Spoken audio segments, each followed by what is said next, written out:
Hey everybody, it's been a long time. Gonna give you a little update and catch up with what's been going on, and then do a bit of work from there. Whew, yeah, it's been a long time. So we've been back from Mexico for a few months now. We're deep into summer. It's been a fantastic summer. And as far as work being done, I've been working on pathways up off the beach and working on some foundation for the guest cabin improvements. And next I've got to do some improvements to the foundation of the house. So if I look under here, hopefully it'll show up. In that far corner, you can see that beam is sitting in the mud. And it's been sitting down there for a long time. And the drainage under the house creates rivulets. So there's gouges cut in the mud. And it's time to get that fixed. So I'm going to be jacking up this part of the house, putting a foundation wall underneath it, and putting a beam across that far wall of the bathroom addition. And I don't know, when they did this addition, they didn't do it to the same level of care as the rest of the house. So that beam sitting in the mud is the main thing I need to fix. It's starting to sag in the one corner, and I've got to deal with that. So to make that work a lot easier, hauling the cement and gravel and all that stuff, these stairs will come out, and up the side of the house here, I'm building this pathway so that the machine with the dump box can get up here and help me deliver gravel and bring the cement up here. This corner is on a big square, 2 foot by 2 foot. Maybe you can see it under there. Cement block. But the far side isn't, as far as I can see. It's just sitting in the mud. So as we get up top here. Hello, Kira. Once our last guests kind of leave, which is this next weekend in September, I'll pull this deck up, excavate in front of this wall here. This is where the foundation wall will go, directly in front of this. And then I'll bring drainage so that from the side of the house, we drain the water out to the gully, to the property's edge. And, you know, I need to try to make the underneath the house dry. It's perpetually wet. It's even wet right now, and we're middle of summer. And in the winter, it's just saturated, and that's a real problem. So that's the task I'm at right now. Now I'll just step back and give you a little look at some of the other stuff that we've been working on up until now. It's been similar kind of work in that it's just been foundation repair. Here, if the foundations aren't done, well, like anywhere, foundations aren't done right, it just catches up to you eventually. And the guest cabin posts, front posts, were just resting on mud. And so over time, that just started to slump, and I needed to get that fixed. And first part is blackberries, so that's the first part of everything here is blackberries. And then it's been creating a path. So this is a roadway I've created from the beach up on the other side of the property, and so that I can drive the machine up here.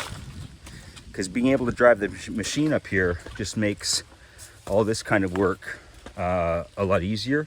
And eventually I want to try to get this road built all the way from the bottom of the beach all the way up to where we park the cars. We'll see. It's a lot of work though. And because of the slope stability, when I do it, I'm not cutting into the ground at all. It's all just added on top so that I don't impact the slope stability at all. And you can see here the pathway that I've created. This will give you an idea of the task. Like all this here, that is 5 feet deep of blackberry brambles. And this whole area here used to be blackberries. And looking forward, I've got about another 100 feet to go to the base of where the hill gets steep, and I'll need to do switchbacks. So I think the machine can drive on this, but I'm clearing blackberry brambles with the hedge trimmer that are 8 feet tall. So that's the first step. Now, once we get that cleared, like for the guest cabin, that's what we did here first, is cleared out all these blackberries because they were growing up right around the guest cabin. And once we had them cleared, I was able to see the problem. This front post here was on an angle like that. So it was kicked out, the concrete block had tipped over. So to fix it, I put these 4x6s in, replaced the concrete blocks, put a lot of gravel under them, and then also under the front wall of the house, put these 2 posts in, the Bigfoot and a 6x6 beam going across. All this timber is what I cut on the sawmill last fall, if you saw any of those videos. And so it's nice to have that material on hand now. I've pulled up the deck beside the guest cabin. This will just get rebuilt. It was shifting too much, and the Bridge of Death was becoming a bit too aptly named. So we'll ultimately replace this with a deck extending straight across there and back up to that pathway. But because the guest cabin is now no longer in danger of tipping over off its foundation, it's time to get to the other side where we just were and work on the foundation of the house itself, because it's just this wet hill in the winter is starting to cause problems. At the front edge of the house, maybe it'll show up here, I don't know if you can see it or not, but let's have a look. This corner, where am I looking? This corner here, yeah, that one, it's actually tilting like this. The bottom is kicking that way, and the top is trying to push in, so it's shifting on me. And so again, that's all part of this perpetually wet hill.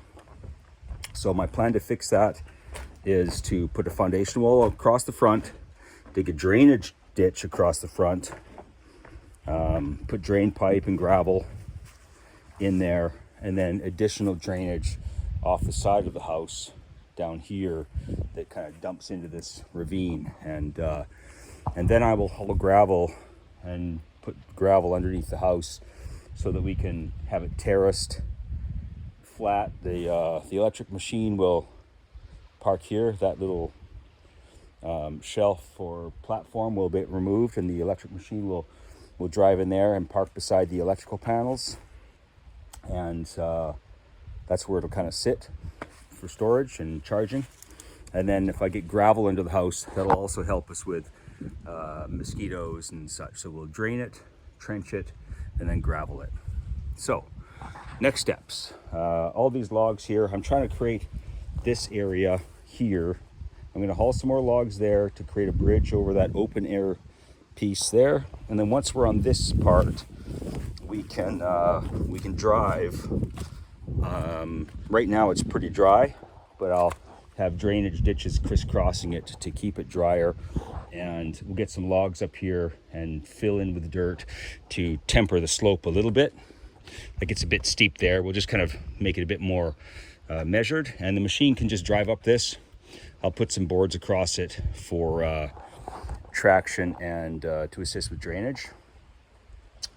So I've got a few cedar trees we cut down a few years ago that are kind of tucked into blackberries. I've dug them out. I want the cedars. I think there'll still be some decent wood in there. So I want them for 6x6s and things like that for other projects. So I've cleared them out of the blackberries, and what I'm going to do now is hook some ropes onto them and yank them out of there, pull them to the beach so we can save them for later. If we have other logs to be used as kind of foundation or traction or settle them into the mud to hold rocks and such, they don't need to be cedar. They can be something else that will rot into the earth a little quicker, but I want to save the cedar for other projects. Okay, so that's what we're going to do next. I'm going to get some ropes and pulleys and yank some of these logs out towards the beach and get this area prepared for the machine to be able to drive up it.